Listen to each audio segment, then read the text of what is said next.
All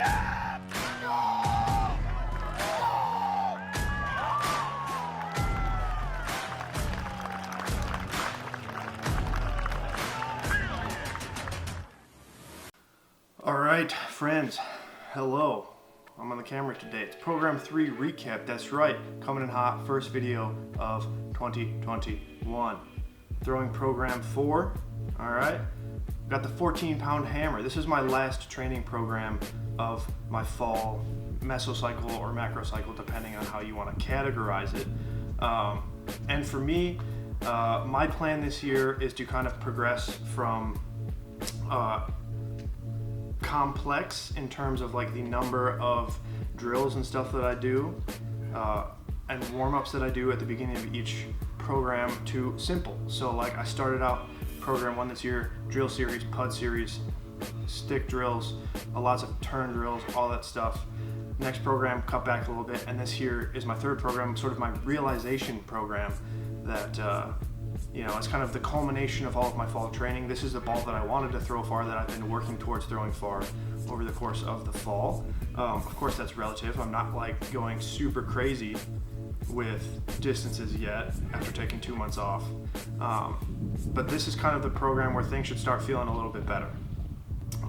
So as you guys have been watching over the past minute, like I said, throwing specific warm-up, not doing much, literally doing stick drills, which is just like a really basic thing to get my posture and everything set right, kind of getting the body coordinated, oriented, and then literally one set of 10 winds, left-handed and right-handed. I call it clockwise and counterclockwise because it's a little bit more discrete. D-I-S-C-R-E-T-E. That's right, I was in the spelling bee back in middle school.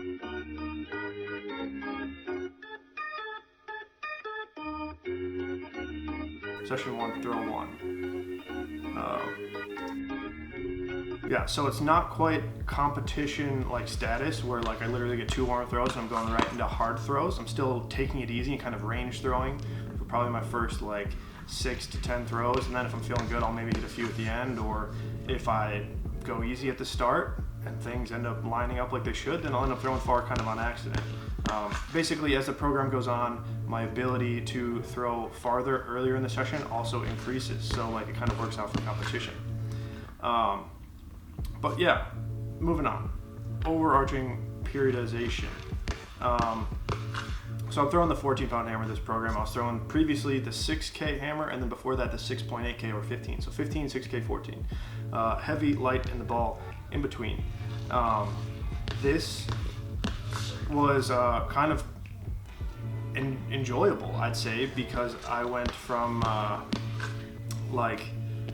struggling with the 6.8K because it felt kind of heavy and I felt off and uncoordinated, and then struggling with the 6K because it was so fast that I felt like I couldn't keep up with it, to like this 14 felt very manageable. I had the bodily speed to be able to throw it, but then also had the strength to be able to handle it. So results were pretty good. Like I think I threw the 14 my very first program back, program 0, and like I think I ended up with like a 73 or 74 meter throw is my best, maybe 75, I don't remember, but it wasn't anything crazy, especially when my PR with it is nearly 10 meters more than that. So yeah, to be able to throw this 14 pound, it felt like it was really coming together in this first program. In this last program of the fall. Like I said, very good feelings for it. I switched to the main cage, get some peace and quiet and silence, and be able to focus a little bit more and hone in my technique, because it's 2022, it's coming. It's the first video of 2022. We got to get things rolling. I mean, this is still in December, but either way. I had a very unusual reaction at the start of this program. Typically, first 3 sessions or so I kind of improve a little bit, and then session 5 I maybe feel a little better, session 6 I feel a little bit better, but then after that I go downhill. When this program, it was very interesting. Like literally every day I went to go throw for the first 6 sessions, I got better. I threw farther and technique felt better. So like as you guys are seeing here, session 4 is pretty solid, session 5 gets even better, session 6 gets even better, but then after that it goes downhill. So like unusual reaction there. So I've also changed up a lot this program in terms of not really assuming I'm going to throw far on any certain day. I'm kind of looking at it with a fresh mind, a blank slate, tabula rasa for all you philosophy buffs out there. Trying to take a fresh look at my periodization and figure out what days I feel good, what days I feel bad, what days I feel fresh technically, what days I feel fresh physically, to try to help my periodization and my peaking for competitions and stuff like that. And it's been very interesting because a lot of the stuff that I thought was reliable previously is no longer reliable. Like I said, my first 4, 5, 6 sessions were pretty good. Like I would have been comfortable competing with that sort of physical state. And then the days that I normally throw far, or I thought I normally threw far, session 10, the day I would normally compete on, my technique was terrible. Not terrible, but it was very undesirable. Yes, I had a good physical state, meaning like I felt strong and powerful and reactive, but I think it helps me understand why I was kind of lacking technically when I compete on session 10. Previously this year, like it just was not, things weren't lined up like they should. So that's kind of my goal for this year, is to kind of rework that stuff and be able to have that confidence of like, when I know I go into this meet day, I'm going to be feeling 10 out of 10 technically, 10 out of 10 physically, to give me that confidence boost that I need, because nothing feels worse than like going into the meet and not being able to feel your legs and not being able to feel stable technically. So yeah, here's session 6. This is some of my best throwing I think I've done all season in terms of 2022. Very stable, very relaxed. Finally, things are starting to click a little bit. After session 6, session 7, session 8, things got a little rainy, started to get more fatigued, and then I believe I got sick. I didn't get the vid, I didn't get COVID, but I just had a cold, I guess. I don't know, sore throat, runny nose. Went and got COVID tested, didn't have it. And then like honestly, that kind of wrecked training that week because I was so tired, so fatigued, like I wasn't sleeping well, it was terrible. Like I was waking up at like 3 a.m. like every day and having to stay awake for like 2 hours until I could fall back asleep. So like things went downhill like right in the middle of this program. Like I said, weird reaction, very uphill or upward climb at the start of the program, and then like just got totally destroyed in the middle. Perhaps maybe because of mostly the illness, but also training volume and intensity. So yeah, it was a very unusual program, but I tried to make the best of it, stick with it as best as I could. Around session 8, session 9, session 10, I had to cut back lifting volume because like I said, I felt so terrible. So I went, instead of doing like my normal like 85% stuff, I had to cut it back to like 65%, cut back on volume, just because I literally had like no will to train. So I had to be very flexible and fluid with it, and it's kind of reminding me that I'm not a robot. As much as I want to be a robot and a cyborg and just go in and say like my feelings don't matter and just get things done, that's not very good for my physical health.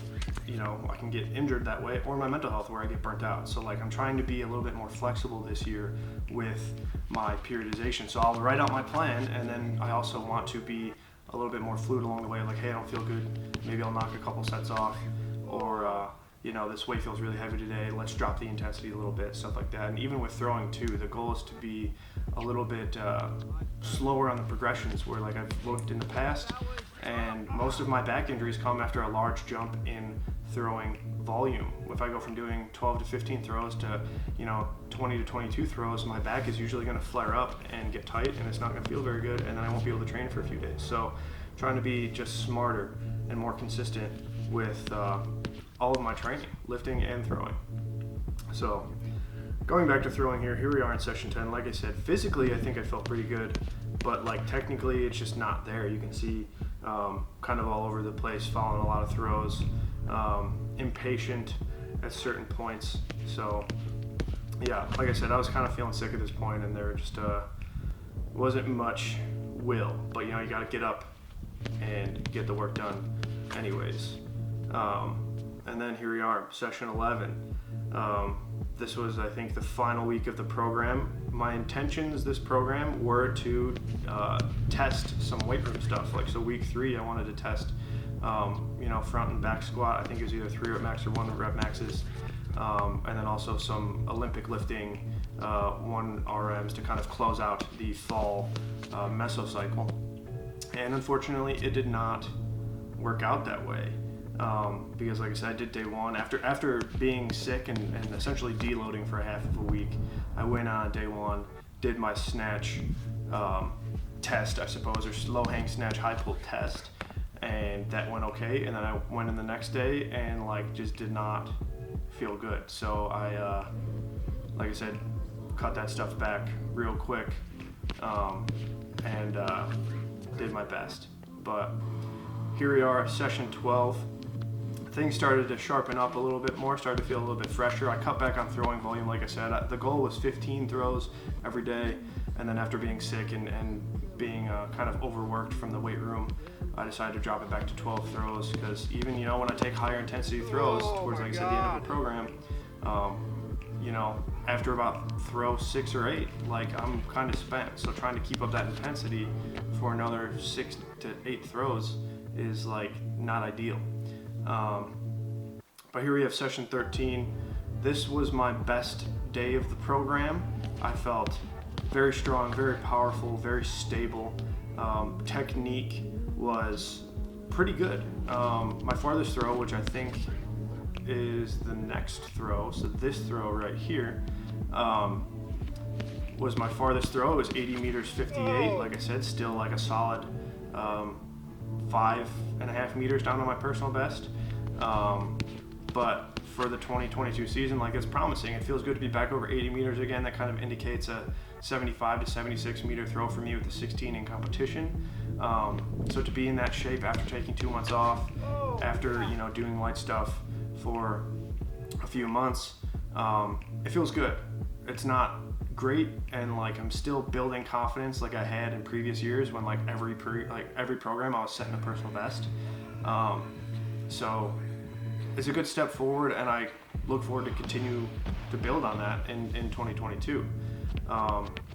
So then as for lifting, you guys just saw my snatch low hang high pull test, which was I think I did 130, maybe 140 kilos. I'll have to check my training log, but it felt sturdy. And then with the whole illness debacle and things kind of getting messed up with my lifting and lifting periodization, this lifting is really just kind of mishmashed together. I'm trying to give you the best example of what I did each day. Day 1 was snatch upper, kind of in previous programs. Day 2 was squat isometrics and lower body isometrics and stuff like that.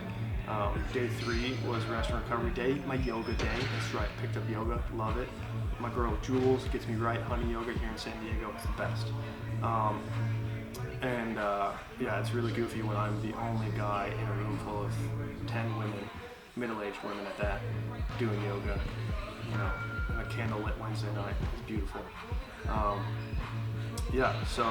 And then Thursday is upper body day again. It's my clean day, and then Friday is my front squat day, lower body again. So this lifting program, like I said, it wasn't ideal by any means. I did my best to kind of keep the momentum rolling and just keep a little bit of stimulus in there.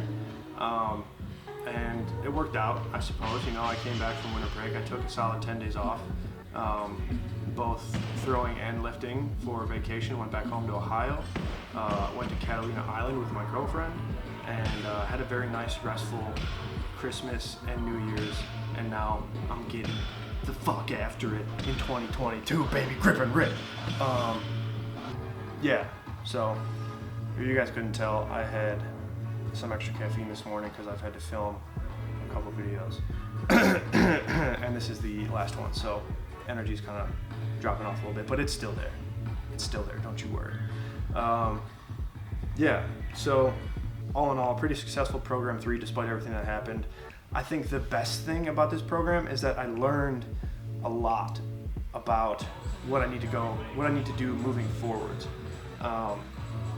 So cutting back, lifting intensity, cutting back throwing intensity and throwing volume occasionally, and just better managing, my bodily state, making sure that I'm in a functional place to train so I can have high quality throws, because when you're throwing 75 to 80 meters, it's about the quality. It's about being able to replicate that every single throw. And in the past, I've been more of the type of person who can hit one here and there, but then every other throw is either a foul or it's a dump or something like that. So my goal is to just really increase consistency this year.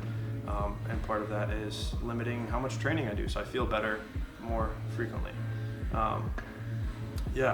So that pretty much wraps up the video. I'd say the program recap. Special announcement: if you guys enjoyed this video, if you enjoyed this training recap, I want to urge you to go check out my Patreon page. That's right, I created a Patreon. If you don't know what that is, it's like a special membership community for people who really enjoy watching these sorts of videos. If you're interested, go down to the description, click the link, patreon.com/SDThrows, check it out. You get to see a lot of exclusive stuff that you wouldn't otherwise. So yes, these videos are program recaps, but if you go to the Patreon page, you get to really see the in-depth stuff. These are kind of the broad strokes. Okay, you go to the Patreon, you're gonna get full training log access, like everything I do every day, what balls I throw, what distances I throw, how many reps I take, how many sets I take, what warm-up drills I do, all of that stuff. You get to see all the lifting too, sets, reps, percentages, all of that stuff, progressions, everything is in the Patreon. All access pass, go sign up. You guys get to understand the inner workings of my brain when it comes to training. I'm handing it to you on a silver platter. Am I crazy for doing this? I don't know, maybe a little bit. Is it a dumb idea? I don't think so, but maybe I'm like a mad scientist type of thing. I guess we're only gonna find out if you come to the Patreon page, sign up, join the community, and partake in all there is to offer, I suppose. So go check it out, consider signing up, and let's make it a good 2022. So thanks for watching. Sean Don, peace and out.